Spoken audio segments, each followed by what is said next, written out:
So yeah, Zombie Flesh Eaters, just finished it. Very, very solid zombie film. Directed by Lucio Fulci from, I don't even know what year it was. Anyway, plot being, these two policemen find this zombie on this boat owned by this woman's father, and the woman tries to find her father by going, and she finds out that her dad is doing research on an island called Mafui, is it, or something, I think. And basically she and this reporter is tasked with trying to find this guy and write a story about why this boat is whatever it's doing. And basically they go to this island and they find out that the island is infested by zombies, which kind of rise from the graves and start wreaking havoc. And that's basically it, them trying to survive and kind of find out what happened. And yeah, it's a solid zombie film, not one of the best horror films I've ever seen. Obviously there are a lot of good kind of Italian horror films, and also, I mean Romero still is kind of the king of the zombie films, really. But I guess Lucio Fulci would be like the prince, I guess, I'm not quite sure. But yeah, really solid. A couple of standout scenes, obviously the zombie versus shark underwater, and also the eye gouging scene, which was like a really famous one, which was really cool. That's the thing I loved about this film was the really what do you call it? The practical effects in the film. It's kind of the zombie kind of makeup and effects and stuff are absolutely amazing. Like these worms kind of like burrowing to these zombies' eyes and stuff, and just really good. The fact that it's all practical, all like prosthetics and stuff is just like really cool.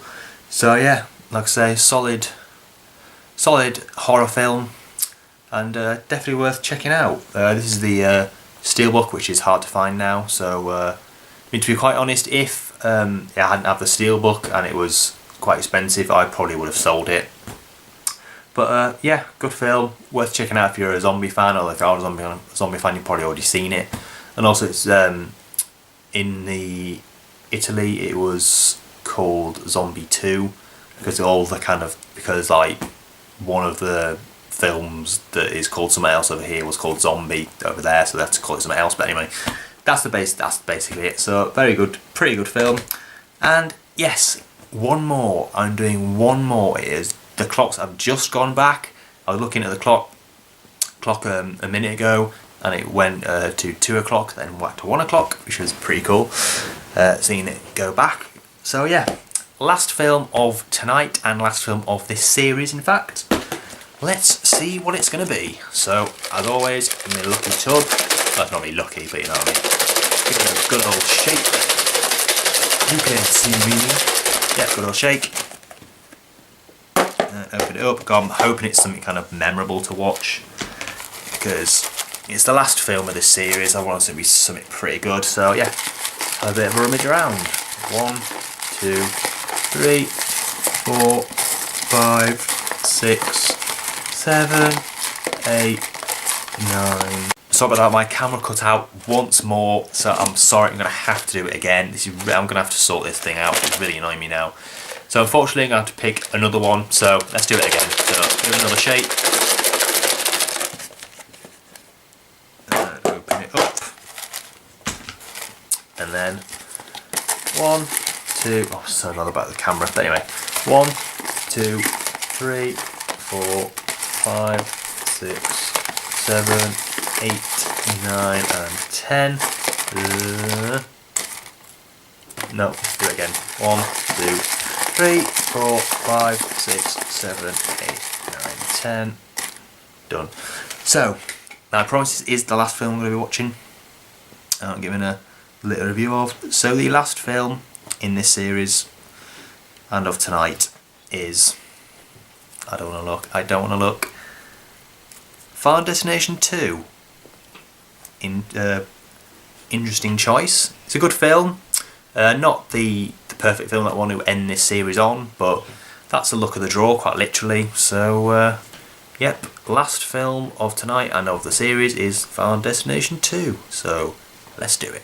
So, just got done watching Final Destination 2, and not the best one of the franchise by a long chalk, but it's a decent enough kind of horror thriller. Basic plot is, on the anniversary of Flight 180 from the first film, a girl called Kimberly has a premonition of a motorway pileup, which then comes true, and she kind of saves people from getting killed in this crash, and one by one, death comes back to kill everyone who would have died in the crash. So it basically kind of mirrors the plot from the first film, which is kind of why people don't really like it that much. It's kind of like Hangover 2, which was kind of exactly the same as the first one, but with a different kind of location. It's kind of the same thing. I mean, it is a bit, and also motorway pileup isn't kind of the most imaginative kind of crash. I mean, plane crash is good. Roller coaster from the third one is good. What was the fifth one? The fifth one was, I cannot remember. It was, oh yeah, a bridge collapse. That was one, which to be honest, it isn't that great either. So yeah, it's a bit kind of lazy, really. But directed by the late David R. Ellis, who also directed such masterpieces as Snakes on a Plane and Piranha 3D. And I think he might have directed 3 Double D as well, so take from that what you will. And yeah, so a decent enough thriller. Final Destination 2. Like I say, I honestly think my favourite is probably number 3. I just like the characters in that. And also it was the first one I saw at the cinema as well, which kind of has a place in my heart, so to speak. So yeah, Final Destination 2, decent enough thriller. Pretty good acting in it. AJ Cook, who you may see from Criminal Minds. Is it Criminal Minds? Yeah, Criminal Minds. And yeah, decent enough cast and pretty well acted.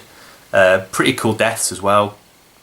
Some of them. I say the motor pileup is like filmed well, but it's kind of not exactly imaginative really. So yeah, if you're a fan of kind of the films, you'll like it, I guess. But if you're not a fan of kind of any of the other films, there's nothing in it really for you. Although I'm actually kind of interested to find out why people don't like it, because quite a lot of people don't like this series, and I'm not sure why. So if you don't like the Final Destination series, just kind of pop a comment down below. I really want to know this kind of stuff. And so I said that was going to be the last film, but I'm going to watch another one. It's 3 o'clock in the morning. I got nothing to do tomorrow. I might as well finish this series off, hopefully right. If I get a shittier film, I might not bother, but hopefully I will. Really enjoyed doing this, and pardon me, we're going to do it once more, and I promise once more. So, as always, everything in here, give it a shake.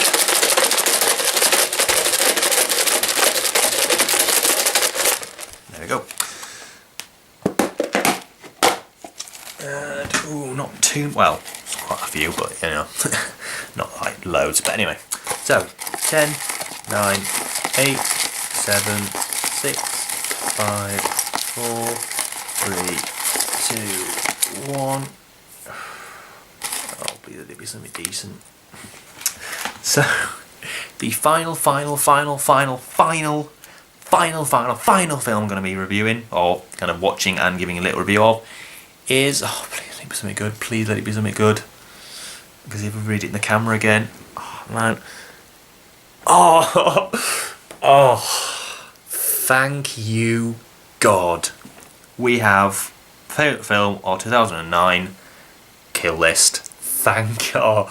That is the best result I ever could have had. Now, if you haven't seen the film, you won't kind of know it is a horror film, but from the end of it, if you have seen it, the end of it, just this is no better outcome this could be. Kind of reverse those words, put them in some kind of order. But anyway, Kill List. So Kill List is the last film I'm going to be watching tonight.